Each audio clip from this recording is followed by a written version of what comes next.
morning time, good afternoon time, good evening time, whatever the case may be in your part of the world. What's going on, y'all? Crisscrossing wires, and we out here today.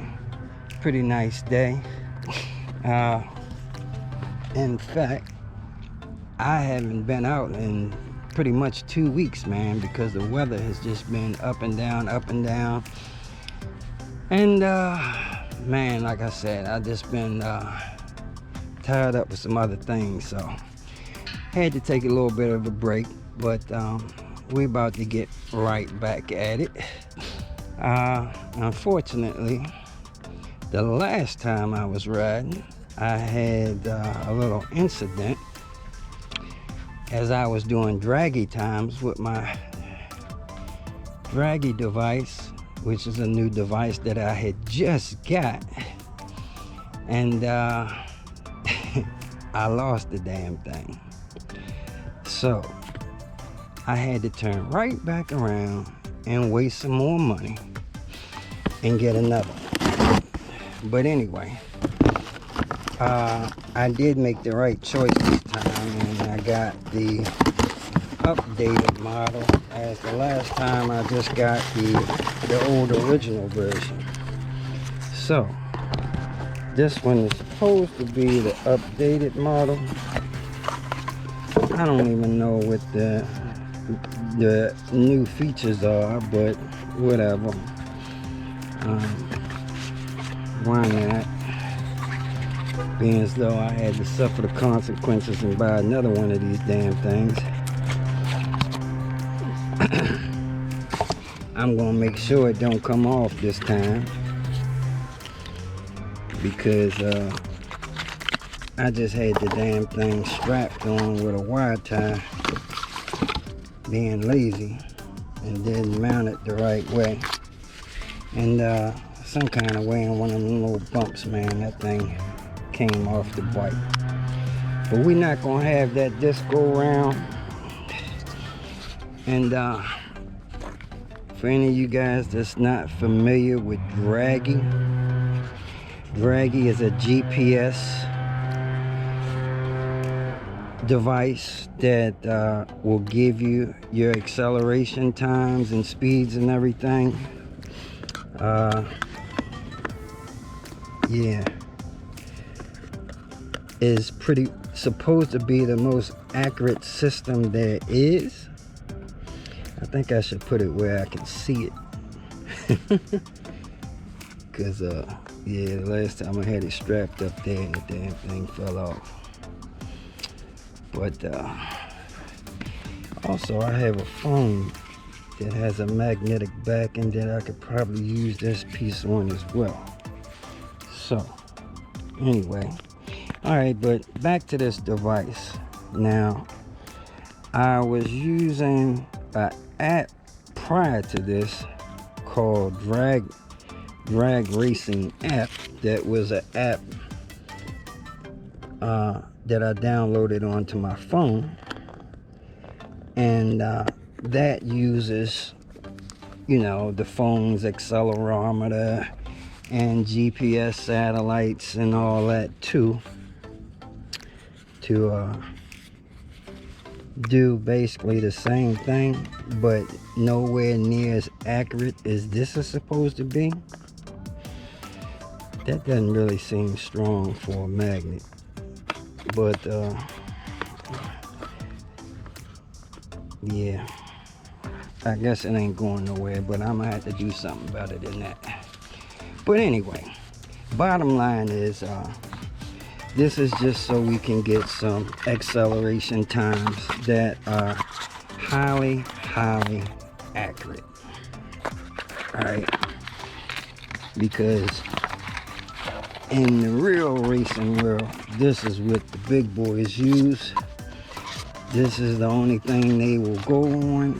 Anything else they don't want to hear, because they'll count it as inaccurate. But they will take these draggy times pretty much to be as accurate as on a real drag strip time. It's supposed to be into a tenth of a second accurate as you know, running on the track. But anyway, the reason why I have to have this is, unfortunately, in my pursuit of making a fast race bike, I was always questioned and investigated as far as whatever speed I was saying I was doing. And you know, I mean, shoot, they broke my shit down. They brought out the calculators and everything, doing calculations, speed, time calculations, and everything, to make sure that everything I was doing was legit. You know what I'm saying? First thing anybody will say on a regular display is, do you have your wheel measurement, circumference, and all that adjusted right, so you have accurate speed levels and all that kind of craziness, man? As you know, if somebody like me were going to try to fake that, knowing that I would be scrutinized in that way. Anyway, the ASI software, as far as the wheel speed, is very, very accurate as long as you have your wheel measurement right, and it also uses some other means to calculate those speeds, the RPMs and everything. It is right on the money. It is always right on the money with my GPS, so I never discredited any speed that I saw on my display from ASI. Anyway, I still wanted to have this Draggy logs, data logs. You know, that's the only way you can do some real tests, you know, for yourself, and knowing how accurate your acceleration times are. You know, there's a saying that, I mean, I agree, you can make your mouth say anything. So I see other channels where people are, you know, saying how fast their bikes are. So I'm gonna hold them as accountable as people held me.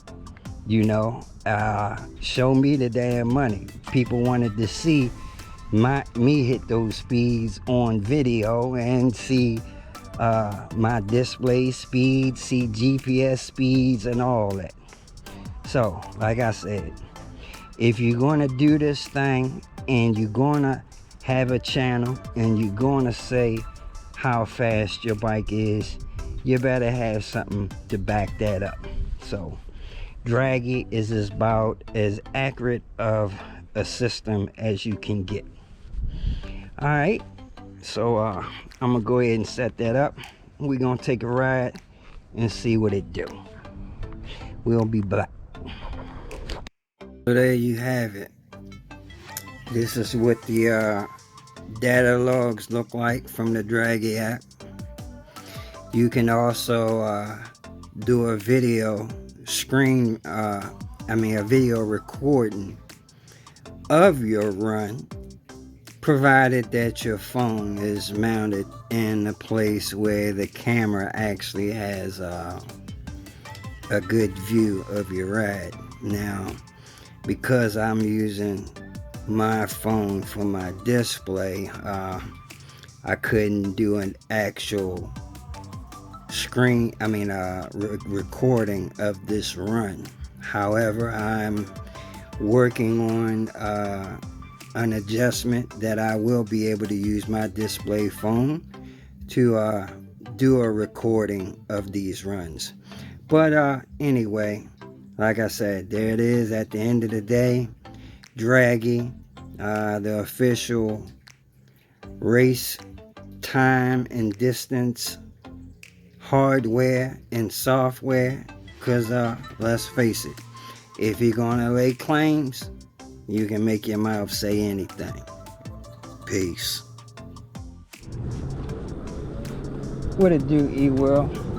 Crisscross and Wise, and we back out here after we got our new Draggy set up and everything. But anyway, there's some few things I've been wanting to talk about. So while I'm out cruising, I can go ahead and talk about them.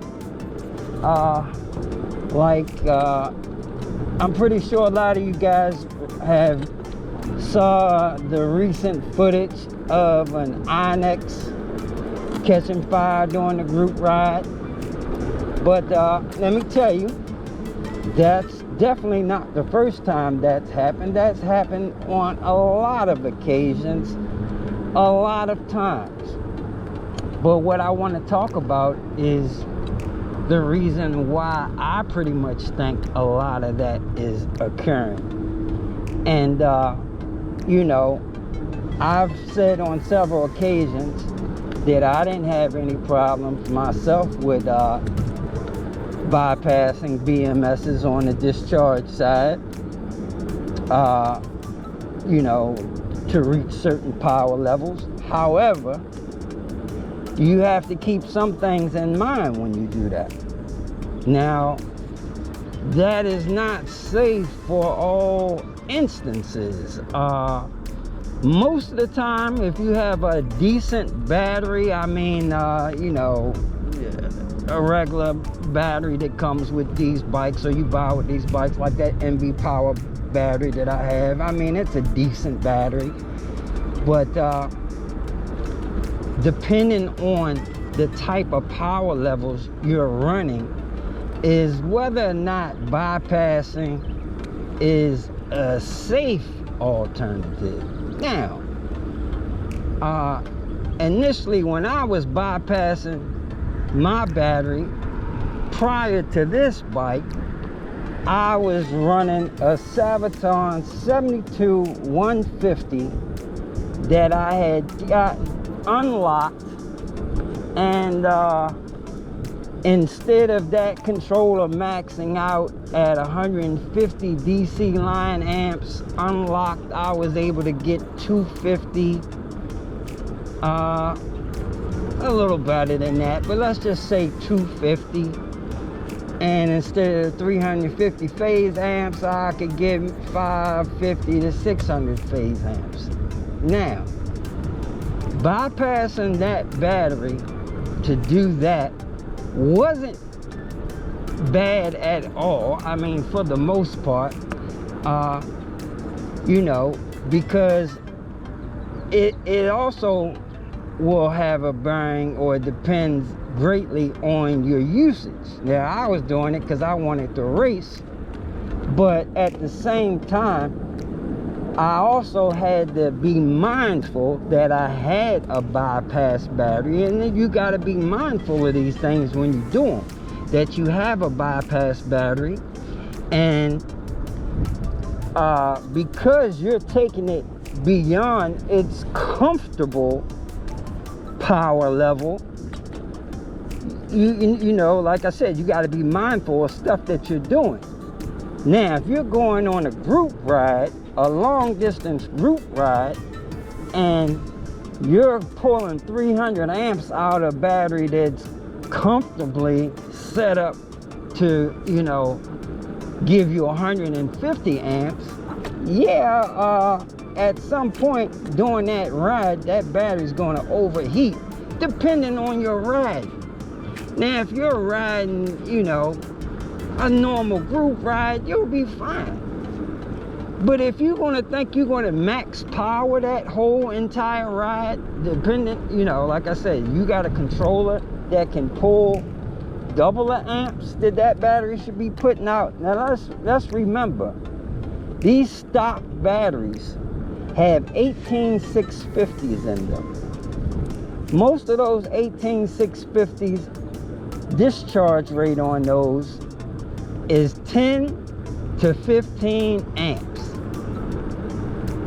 I mean, I think they got some high performance ones that may do 20, but 15 is pushing it for the good ones, and 10 is normal. So let's just say on that Onyx battery, I'm for certain that Onyx battery is a 10P with 10 amp cells in it, or 15 amp cells in it. Yeah, I think they're max at 15 amp cells. So you got a 10P battery that those cells are capable of 15 amps. That's 150 amps of discharge that battery can do comfortably. In fact, you know what? I'm wrong about that. Now that I really recall that battery, those cells are only 10 amp cells. And if you know that smaller Onyx battery, the 23 or 24 amp hour one, I think it's 23, 24, that battery only has 10 amp cells in it because it comes with an 80 amp BMS. All right, so those cells can comfortably put out 100 amps, that battery can. So you know, if you're pushing it, you could probably get double out of them, so 200 amps. But that's not to be, you know, used for long periods of time, because by them putting out double their capacity, they're definitely going to heat up. Now let's just say you got that battery bypassed and you have, like I said, a Sabaton 72150 or 200. That may be a safe bet, and you'll be fine with that because you're not pulling 200 amps continuously. You know, as you ride, you're up and down on your power levels. But let's just say you think you're going to go 50 miles an hour or 60 miles an hour for 30 minutes, and you're pulling, you know, 150 amps. That battery's not going to be too happy, but it will do it. Now, most of those guys whose bikes are burning up, they're running bypass stock batteries, but they're being a little more riskier by running BAC 4000s on them stock batteries. Now, a BAC 4000 can pull 350, 400 DC line amps maxed out.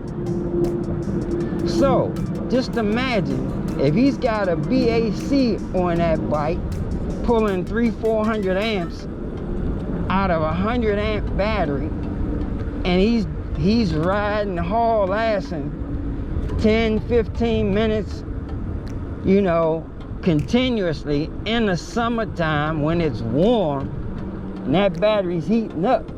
Yeah, man, that's what's going to happen. Those cells are going to go in thermal runaway.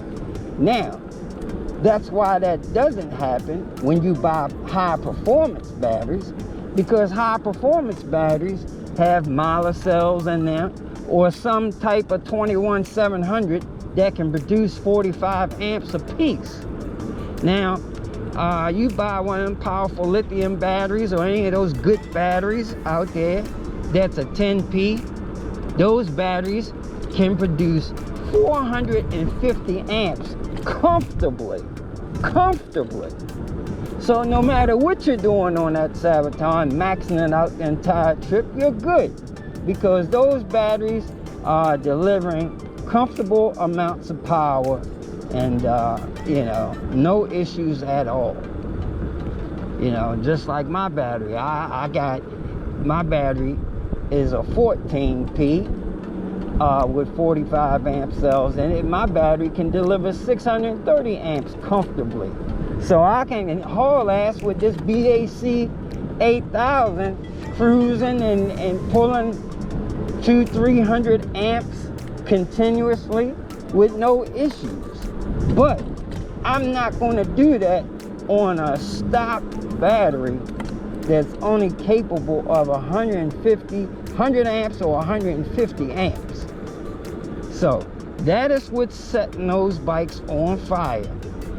That when you see those guys riding in group rides, or, you know, not just a group ride, you done a ride with your buddies, an extreme ride, and you guys were haul-assing all across the city for a good duration, and you was ripping anywhere from 100 to 300 amps up and down on a 100 amp battery. Yeah, that battery is subject to thermal runaway, and that is why because it has 18650s, 10 amp discharge rate, and yeah, you're beating on it a little too hard. That's why I tell you, that's why I always used to say, if you're going to bypass your battery, you have to be very anal about monitoring your battery. You should have temperature sensors on that battery and voltage meters on there, constantly paying attention to what's going on with that battery. You just can't willy-nilly ride and act the damn fool for long periods and think that nothing's going to happen. You have to pay close attention to what's happening. You are the best BMS battery monitoring system there is. However, just like a cheap BMS, if you're not working, if you're not doing your job, you're gonna have a problem. All right, so enough for that. Let me see, that's pretty much all I wanted to talk about as far as that go.